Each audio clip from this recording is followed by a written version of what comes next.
Grand E, valeur absolue d'une fonction.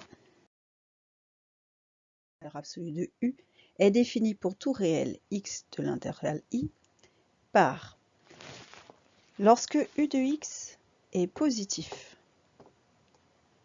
f de x est égal à U de x.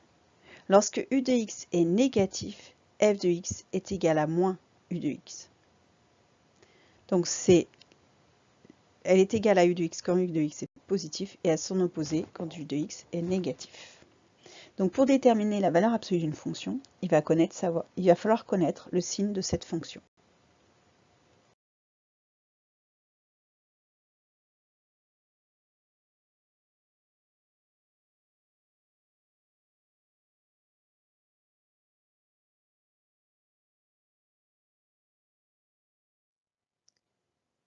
Exemple.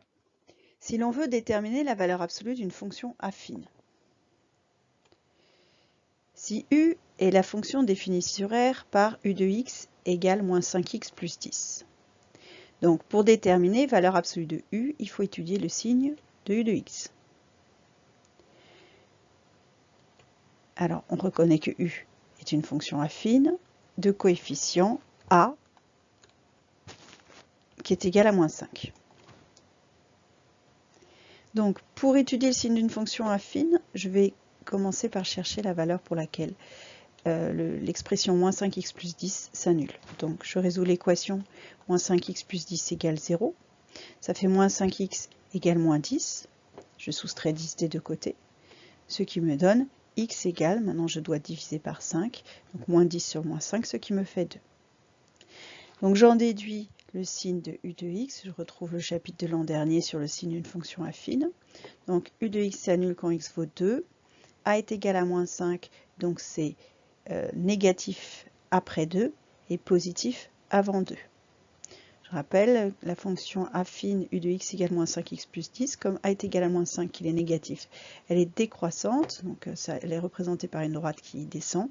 Par conséquent, les valeurs sont d'abord positives, puis négatives. Conclusion.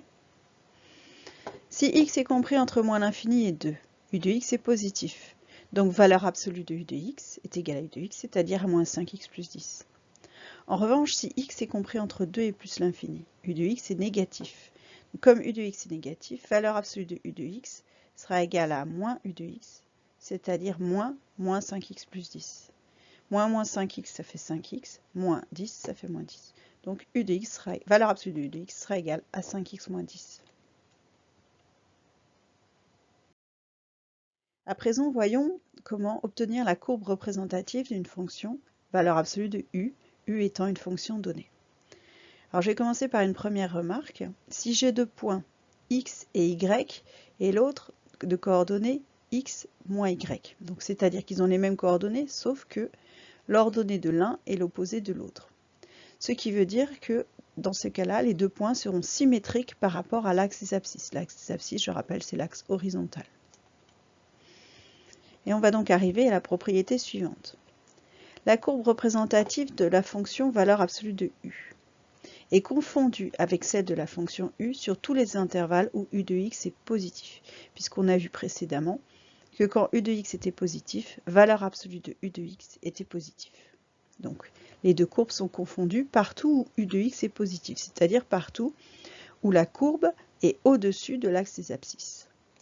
En revanche, si la courbe de la fonction U est en dessous de l'axe des abscisses, cela veut dire que U de x est négatif.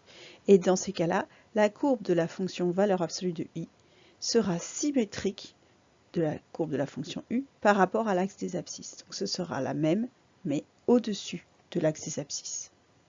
On va voir avec un exemple qui sera plus clair.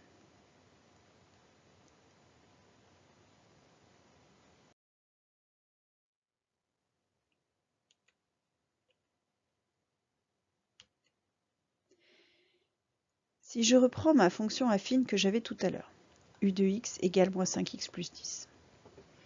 Je la représente ici. Alors, moins 5x plus 10, cela veut dire que l'ordonnée à l'origine, c'est 10. Donc, elle coupe l'axe des ordonnées en y égale 10. Et quand x vaut 0, ça fait U de quand x vaut 2, pardon, u de 2 égale 0. Donc elle coupe l'axe des abscisses en x égale 2. Donc je trace la droite. Voici la courbe représentative de la fonction affine définie par u de x égale moins 5x plus 10. Maintenant, je veux représenter la fonction valeur absolue de u.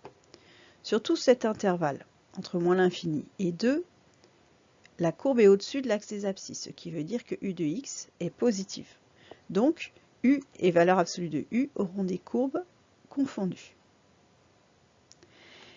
À partir de x égale 2, u de x est négatif. La courbe est en dessous de l'axe des abscisses. Donc, la courbe de la fonction valeur absolue de u sera symétrique de ce petit morceau de droite par rapport à l'axe des abscisses.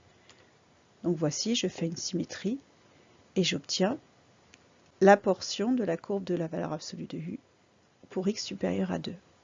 Donc voici la courbe représentative de la fonction valeur absolue de u. Donc je répète, sur toute cette portion-là, u de x est positif, donc les deux courbes sont confondues, la pointillée et la bleue. Et sur toute la portion de droite, où u de x est négatif, les deux courbes sont symétriques par rapport à l'axe des abscisses. En fait, c'est un peu comme un miroir, dans le sens où, dès que la courbe passe sous l'axe des abscisses, on fait son symétrique, on fait son reflet.